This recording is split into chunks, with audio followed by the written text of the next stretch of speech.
When Sarah and Mark Parker returned home that morning, they had no idea that their lives in their neighborhood were about to be shattered by secrets hidden behind their own front door. The morning fog clung thickly to the streets of Maple Street, muting the colors of the neighborhood and giving the area an unusual sense of stillness. At first glance, everything appeared normal: the neatly trimmed lawns, the familiar hum of early traffic, but there was an unsettling silence that made neighbors uneasy. At 7:32 a.m., a passerby noticed something unusual. The front door of the Parker house was slightly ajar. That small detail would soon unravel a scene more shocking than anyone could have imagined. Police were called immediately, and within minutes, uniformed officers arrived, carefully crossing the threshold into a house that had become a place of fear and mystery. The living room was chaotic. Cushions were scattered across the floor, a coffee table lay overturned, and drawers had been yanked open, their contents strewn in disarray.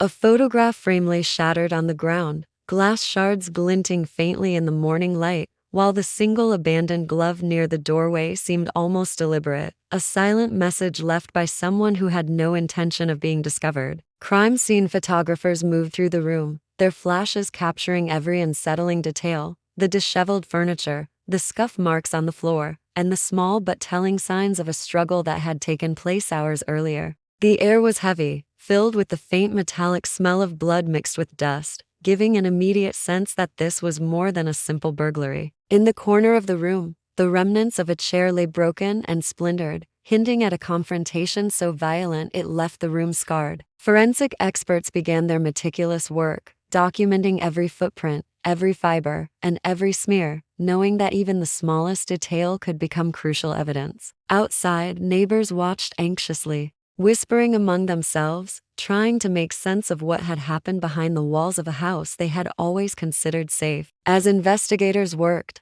the story the room told began to emerge of someone who had entered with purpose, whose actions were deliberate, and whose motives remained a chilling mystery. Each photograph captured by the crime scene team revealed fragments of a story too dark to be imagined, foreshadowing a series of events that would soon grip the entire community in fear and suspense. The Parker house, once a symbol of ordinary life, had become the epicenter of a nightmare whose depth no one yet fully understood. The basement door loomed at the far end of the hallway, its dark wood almost blending into the shadows that clung to the corners of the house. As forensic teams approached, the air grew colder, heavier, carrying a damp, musty odor that made every breath feel thick and uneasy. Footprints led down the stairs, smeared and overlapping, each one telling a story of hurried movements, of struggle and desperation. The walls bore scratches, shallow yet jagged, as if someone had fought to climb or cling to something, leaving silent evidence of panic and fear. When the door was finally opened, the room seemed at first to be empty, a quiet space that offered no immediate answers. But crime scene photographs revealed a different truth. Blood spattered across the concrete walls in chaotic patterns, each droplet telling of violence that had occurred in the darkness. Broken pieces of furniture lay strewn about, the remnants of a chair or table shattered in the middle of the struggle. In one corner, a locked chest sat ominously, its surface scratched and dented, as if it had been struck repeatedly. Forensic experts moved carefully around it, knowing that the contents could hold critical information. Inside, they discovered notebooks filled with cryptic writings, pages covered in frantic handwriting that twisted and looped across margins. There were photographs, some of strangers, some seemingly taken without their knowledge, and disturbing sketches of faces and homes, maps of rooms, and notes with dates and times carefully recorded. Each item suggested planning, patience, and a mind methodically obsessed with control and observation. As investigators photographed the scene, they realized that these items weren't merely souvenirs, they were pieces of a puzzle that revealed a chilling level of premeditation. The basement, previously unseen, now became a window into the criminal mind, exposing a reality that was far more disturbing than anyone had imagined. Every shadow seemed to move with silent menace, every object told a story of fear and manipulation, and the deeper investigators looked, the darker the picture became. The photographs captured in this space didn't just document a crime, they exposed the twisted logic of someone who had carefully orchestrated moments of terror, leaving behind fragments for detectives to piece together. It was a revelation that would haunt the investigation, showing that what happened in the Parker house was only a part of a broader, more sinister plan. As investigators dug deeper into the Parker case, patterns began to emerge that connected it to other unsolved crimes across the city. Crime scene photos from previous break-ins, once considered unrelated, now revealed chilling similarities: blood spatter patterns, signs of forced entry, and objects left deliberately in certain positions. Most striking was the recurring presence of a single, unusual glove. Analysts traced its design to a small manufacturer, but tracking it down proved difficult. Eventually, they identified a local pawn shop that had sold one identical pair. Security footage from the shop provided a breakthrough. A shadowy figure entered late at night, browsing the aisles with careful attention, and left with a nondescript package. The footage was grainy, the figure hooded and deliberate, but the posture and movements suggested someone meticulous, patient, and highly organized. Detectives cross-referenced the footage with neighborhood reports and noticed a string of minor disturbances: unexplained noises, flickering lights, and glimpses of a suspicious vehicle parked for hours at a time. These seemingly small events were now taking on new significance, hints of a presence that had been weaving through the community unnoticed. Each photo, each tiny detail, became a piece of a larger puzzle. Forensic experts examined the glove, finding traces of fibers and DNA that didn't match any known individuals in the police database. It was a dead end in one sense, yet it offered a tantalizing clue. This perpetrator had remained careful, leaving behind just enough to provoke fear but not enough to be caught easily. Investigators began compiling a timeline, mapping movements and behaviors,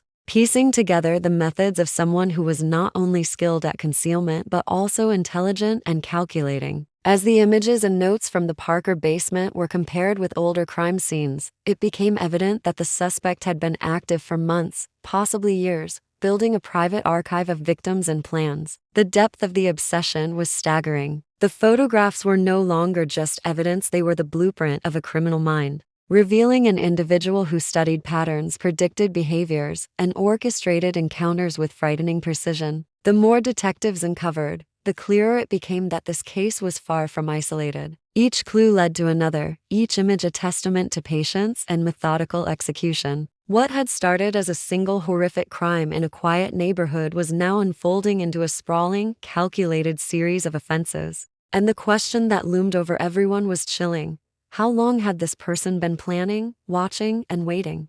Days and nights blurred together as the investigation into the Parker case deepened, consuming the detectives' every thought. Crime scene photos were scrutinized repeatedly, each frame revealing new details previously overlooked. One image from the attic drew particular attention: a faint, nearly invisible symbol etched into the wall behind old insulation. Forensic experts identified it as a mark sometimes used by secret societies, sparking speculation that the perpetrator might have connections far beyond the neighborhood. The symbol suggested not just planning, but a twisted sense of ritual, a deliberate act meant to convey control and secrecy. Meanwhile, neighbors came forward with subtle observations that seemed inconsequential at first: a car parked in odd locations at unusual hours, faint cries carried by the wind on late nights, and fleeting shadows glimpsed through curtains. Though small individually, these pieces collectively painted a picture of a vigilant presence. Someone who had spent weeks or even months studying the neighborhood, observing routines, and marking targets. Each revelation heightened the tension in the community, leaving residents on edge and questioning every sound and movement around their homes. Investigators began using the photographs as a map,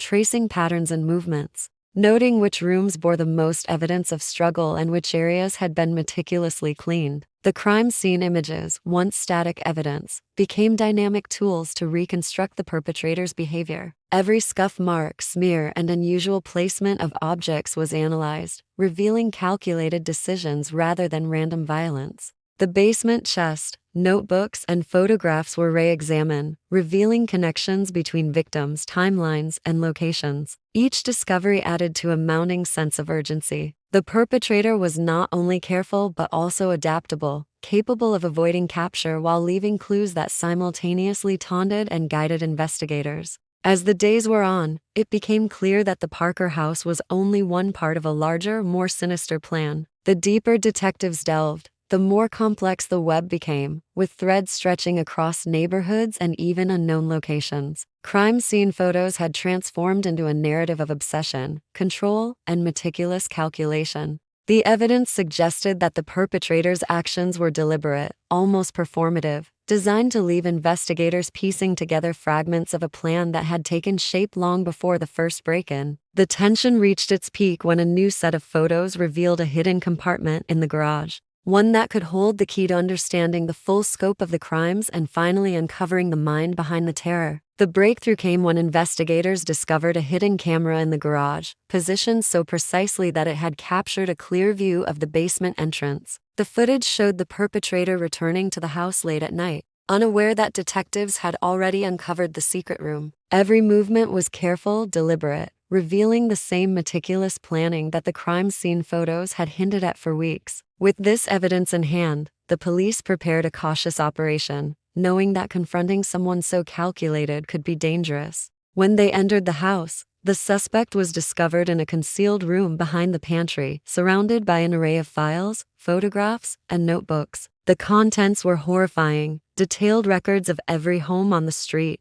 photographs of residents taken without their knowledge, and diagrams mapping their routines. Each item had been cataloged with obsessive precision, providing a chilling insight into a mind that thrived on control and observation. Crime scene photos now took on a new meaning, documenting not just one violent act, but a series of calculated offenses that spanned months, perhaps even years. The house, once a familiar and comforting structure to the community, had become a repository of terror, its walls holding the secrets of meticulous planning and human obsession. Investigators pored over the evidence, matching images from the hidden camera to footprints, scratches, and blood patterns in the house, confirming that every detail had been intentional. The suspect's records revealed a level of foresight that stunned even seasoned detectives, demonstrating a capacity for long-term manipulation and a complete disregard for human life. As the investigation concluded, the community was left in a state of shock, struggling to reconcile the ordinary appearance of the Parker house with the extraordinary depravity that had occurred within. The crime scene photos, once merely a record of chaos, became a narrative of meticulous calculation,